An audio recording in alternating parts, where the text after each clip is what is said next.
घर जमाई। विकी को हमेशा किस्मत ने उसकी मेहनत से ज्यादा दिया। पैदा हुआ एक बड़े घर में, मुंह में चांदी की चम्मच लेकर, और शादी भी की एक उससे भी बड़े घर में, सोने की चम्मच मुंह में लेकर। उसे मेहनत करने का शौक नहीं था। एक शौक था, वो भी घटिया शायरी करने का।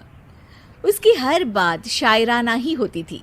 जैसे कि एक दिन, दूर से देखा तो चांद पे दाग था, दूर से देखा तो चांद पे दाग था, पास से देखा साबुन का छाग था। ठोको ताली। अरे ऐसी शायरी करोगे तो ताली तो पता नहीं, कोई तुमको ही ठोक देगा। शायरी वो बिल्ली है जो किसी का भी रास्ता रोक दे, और क्या मैं किल हूं जो कोई मुझे ठोक दे। मुझे तो आपसे बात ही नहीं करनी। मैं निकला था गाड़ी लेके, लेकिन दौड़ के जा रहा हूँ। मेरी शायरी कोई नहीं सुनता, मैं घर छोड़ के जा रहा हूँ। धीरे बोलिए जी, मम्मी पापा को पता चल जाएगा तो तुमको सच में तुम्हारे मायके भेज देंगे। सस्ते साबुन से मेरी कॉलर चमकी नहीं, सच में चला जाऊंगा, मेरी बात कोई धमकी नहीं। अगर शायरी ही सुनानी है तो सुनाओ, लेकिन कोई काम धंधा भी तो करो। मेरे पिताजी के पास बहुत पैसा है, तो घर जमाई बन के खा रहे हो, और कल जा रहे हो ना अपने मायके, तो आज ही चले जाओ मेरी बला से। हमें तो अपनों ने लूटा, गैरों में कहाँ दम था हमें। अरे चुप हो जाओ, तुमको मिर्जा गालिब की कसम। अरे जाना है तो जाओ, लेकिन पहले मेरे मम्मी पापा से मिलकर जाओ, वरना वो क्या सोचेंगे।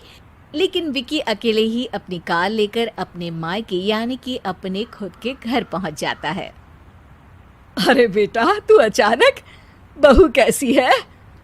अरे माँ, बहू तो बिल्कुल बदल गई है, मुर्गी हाथ से निकल गई है।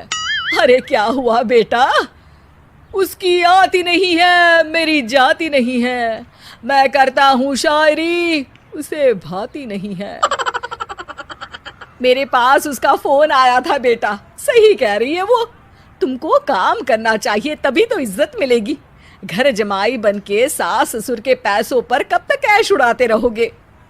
मेरी जिंदगी में हर तरफ से उंगली हो रही है, फोन पर मेरी चुगली हो रही है। अरे चुगली नहीं कर रही थी बहू, वो तेरा भला चाहती है बेटा। सूखे हुए कपड़े को भी गीला कह रहे हैं लोग, चुगली करने को मेरा भला कह रहे हैं लोग। ठोको ताली। ये सुन के माँ अपने हाथ से अपना सर पीट लेती है। अरे माँ, ताली की जगह माथा क्यों ठोक रही हो? बेटा तू ना आराम कर, तेरे पिताजी भी आने वाले हैं, खाना लगा देती हूँ। विकी अपने घर भी दिन भर टीवी देखता है, तरह तरह का खाना खाता है, दोपहर तक सोता है, चाय पीता है, वीडियो गेम खेलता है, बस काम करने नहीं जाता।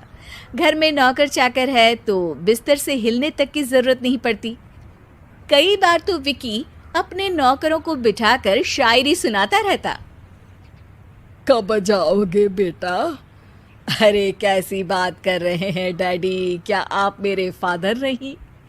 आप मुझे भगाना चाहते हैं क्या? ये मेरा घर नहीं। अरे नहीं बेटा, तुम्हारा ही घर है।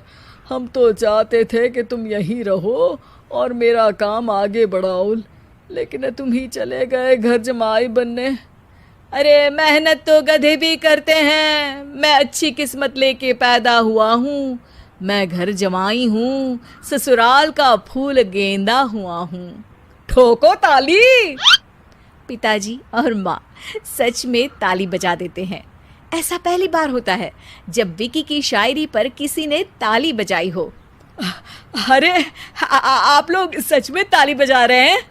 हाँ हाँ बेटा, तुम्हारे ससुर का फोन आया था, बोला जब तक घर जमाई जी कोई काम ना करने लगे हमारे यहाँ मत भेजना। अब तू तो काम करने से रहा और तुझे रहना भी है हमारे घर में ही, करेगा भी शायरी ही। और बार बार ठोको ताली बोलेगा तो आदत डाल ही लेते हैं ताली ठोकने की। विकी उसी वक्त खड़ा होता है और बहुत गुस्से में सीधे ससुराल के लिए निकल जाता है। फिर से आ गए? लेकिन सुमन को देखते ही विकी पिघल जाता है। अब सुमन, आई एम सॉरी, आज से ना मैं सिर्फ शायरी ही नहीं बल्कि काम भी करूँगा। तुम अपने ऑफिस में बात कर लेना, कोई भी मेहनत का काम कर लूँगा। मैं घर जमाई बन के रहूँगा लेकिन काम करूँगा और इज्जत से रहूँगा। मतलब सिर्फ तुम नहीं आए हो, तुम्हारे साथ तुम्हें अकल भी आ गई है। मैं अपने कारखाने का मैनेजर बनाता हूँ तुमको, कल से मेरे साथ चलना वहाँ। थैंक यू ससुर जी। थैंक यू से काम नहीं चलेगा, एक शायरी सुनानी पड़ेगी। है? जरूर। ससुर के पास पैसा होते भी मेहनत जिसको भाई है, वही सच्चा दामाद है, वही अच्छा घर जमाई है। ठोको ताली। सब विकी की शायरी पर ताली ठोक देते हैं। शिक्षा: जब किस्मत आपको बहुत सारा दे दे तो उसकी कद्र करनी चाहिए और मेहनत करना कभी नहीं भूलना चाहिए।